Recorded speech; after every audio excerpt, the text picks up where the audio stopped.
This is the creepiest and scariest things that has happened to people while home alone. Part 2. And You're watching 69 North Entertainment.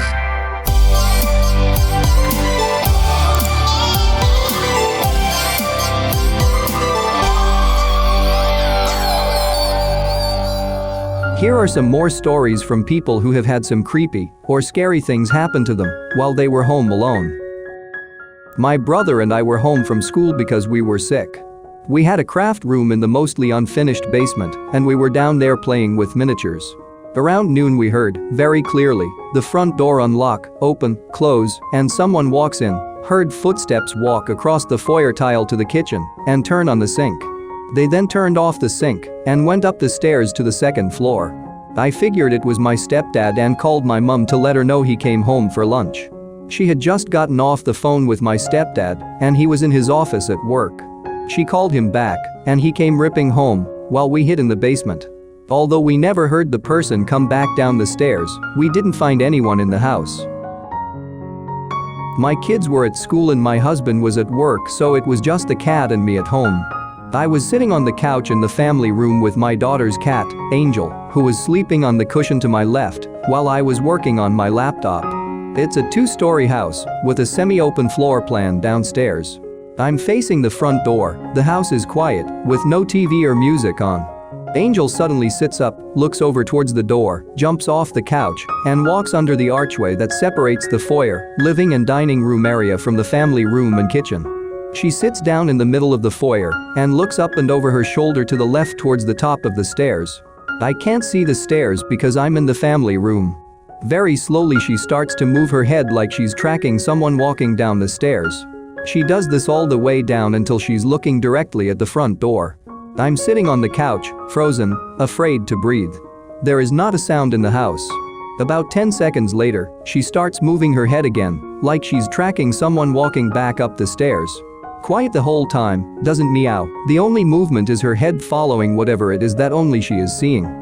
Follows it all the way up, sits there a few more seconds, and then comes back over, jumps up on the couch next to me, and goes back to sleep. I didn't move from that couch until it was time for me to leave to pick up my kids from school. My stereo turned itself on at 4 a.m. one morning. It was a talk show. But from my bedroom upstairs, the volume was too low to realize that.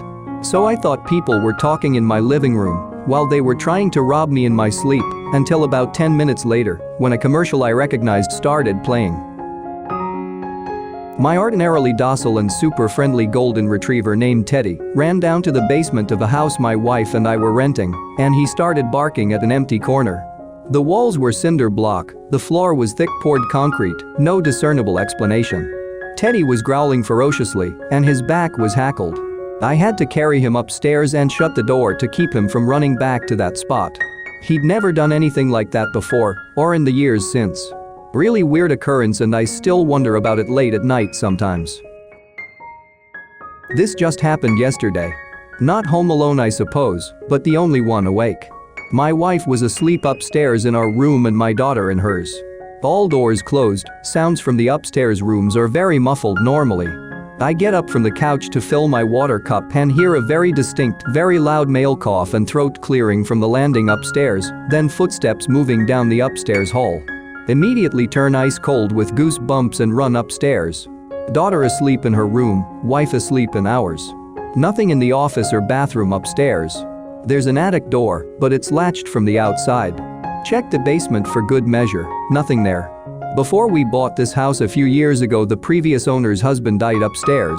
I don't believe in ghosts, but we've had a few weird incidents up there since moving in, mostly involving my daughter seeing someone who isn't there. I attribute it to a 2-year-old's imagination, and maybe I was just tired yesterday. If not, he seems nice I suppose. His widow said he was a great-grandfather, and my daughter is in the room his granddaughter slept in. My daughter isn't scared of whatever she might see. My parents were out and left us kids at home. Some cabbie pulled into the driveway. We figured he was turning around because people did it all the time, but he got out and started trying all the doors, even went around back and tried the sliding glass door. We hid in one of the bedrooms and called our parents, and they called the cab company. They said no one had been dispatched there. Freaky. but if they had, it was normal to try and get in the house. The cab company ended up shutting down a few years later. If you haven't already, now would be a good time to like this video and subscribe. You can also hit that bell so you'll get notified when we publish new videos. I'm maybe 9 to 11 years old, and it's the night before Easter as I go to bed. During the night I wake up to see a toddler-sized silhouette of a bunny rabbit on its hind legs in my doorway. I immediately pull the blankets over my head because I'm freaking the F out.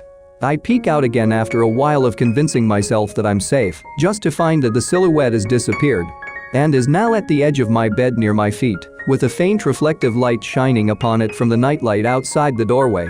It's safe to say that I was convinced I was going to die that night. I immediately retreated back to my safe haven under the protective force field of my blankets. I must have been under there for at least 30 minutes until I peeked out again, fearful that it would be next to my face this time, staring at me eye to eye. But, to my surprise, it found itself in the doorway again, just standing there. I must have watched it all night and refused to look away until I passed out because I only remember waking up the next morning, still fearful of opening my eyes and seeing what was standing there, or if I had been dreaming the whole time. Turns out, my mom set it up while we slept. It was a gigantic inflatable bunny that can stay up on its feet, hopeful that it would surprise us in the morning, so we'd be excited about Easter and the following egg hunt. It had the exact opposite effect, and I had nightmares for months and years. To this day, she still has no explanation for how it got to my bed because she had only put it in the doorway and left it there. It still boggles my mind how that stupid inflatable bunny managed to move from the doorway 3 to 4 meters to the edge of my bed, then back again without being caught. Maybe the Easter bunny is real after all. So I lived in an apartment by myself. And every once in a while I'd be about to fall asleep, and I'd feel a weight next to me, as if someone else got into the bed. It was a queen-size bed. So at the time, I was dating a woman who would sleep over from time to time, but I never mentioned this to her. So one night, while she was over, I had to leave due to a family emergency. I told her it's okay if she sleeps at mine alone if she would like, and that I would be back the next day.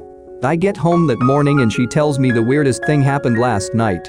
As I was falling asleep I thought you had come home and gotten into bed with me because I felt someone get into bed on the other side, but when I opened my eyes you weren't here. Freaked me the F out. One time I was laying in bed reading and my bed started shaking and the headboard was smacking the wall for several seconds for no reason. I was perturbed but eventually was like, haha, poltergeist? And then a few minutes later I got a text from my friend asking if I'd felt the earthquake. Nothing else in my room noticeably moved, and earthquakes aren't common in my area, so I didn't think of an earthquake. I just went to immediately assume that it was a poltergeist. Like it was the natural and logical explanation. I was in bed, almost asleep when I heard someone knocking on my bedroom window. At the time my bedroom was on the second floor, and there was an overhang beneath the window. I was now wide awake and terrified that someone was watching me, and my phone was dead. So, I did the most logical thing. I looked at the window. And there was my cat, sitting on the window ledge, scratching herself. Her little paw kept hitting the window and made the knocking sound. I got a phone call, landline, but it had a different ringtone. So I look at the phone, and it said Paige from headset 2, which was upstairs. I immediately muted the TV and answered the page.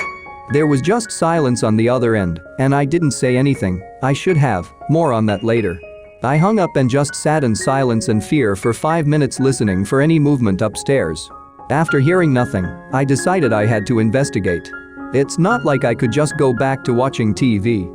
Plus I was in a basement, not many options. So I make my way through the house, upgrading my weapons as I go like I'm in a zombie survival movie. I get to the room where headset 2 should be and it's not there. This honestly didn't calm me down at all. I thought maybe they moved to a part of the house I didn't check. Then I got a great idea. I backtracked down to the basement like all good horror movie decisions. I took the original headset and paged the second one so I could locate the intruder. Brilliant. But then my couch started ringing. I butt-paged myself. If I had at least said hello originally, I might have heard it under the cushion and avoided 10 minutes of panic.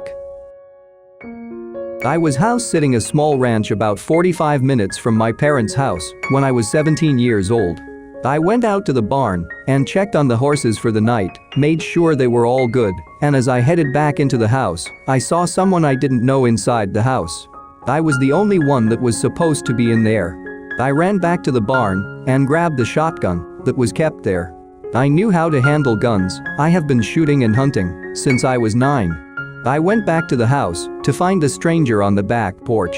He raised his hands, and after some words and proof were shared, it turns out he was the owner's brother who had come into town on business and was trying to surprise the owner of the house.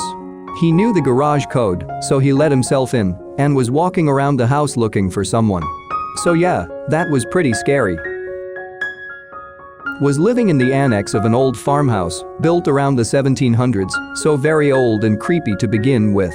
Went outside for a smoke at around 1 a.m. in the middle of nowhere, pitch black, and no one else around for miles.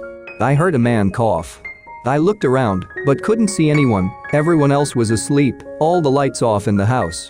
I wandered over to the hedges and trees, a little worried I was disturbing someone trying to burgle the place. It was still a working farm with lots of equipment, but couldn't see anything as it was so dark. I thought it was probably a better idea to just go back inside and lock the door and turn some lights on to ward anyone off. I heard another cough close by, followed by the crunching of twigs at the base of a tree and the sound of feet coming towards me. I fumbled for my phone and turned the torch on, practically running backward at this point. Did you know sheep cough just like an adult man? Effing thing had escaped the field and was munching on the lawn when I disturbed it. Do you have a creepy or scary story? Write it in the comments section down below, and maybe it will make its way into one of our videos in the future. And have a look at our channel for more videos you might like. Thank you for watching 69 North Entertainment. Have a good rest of the day or night.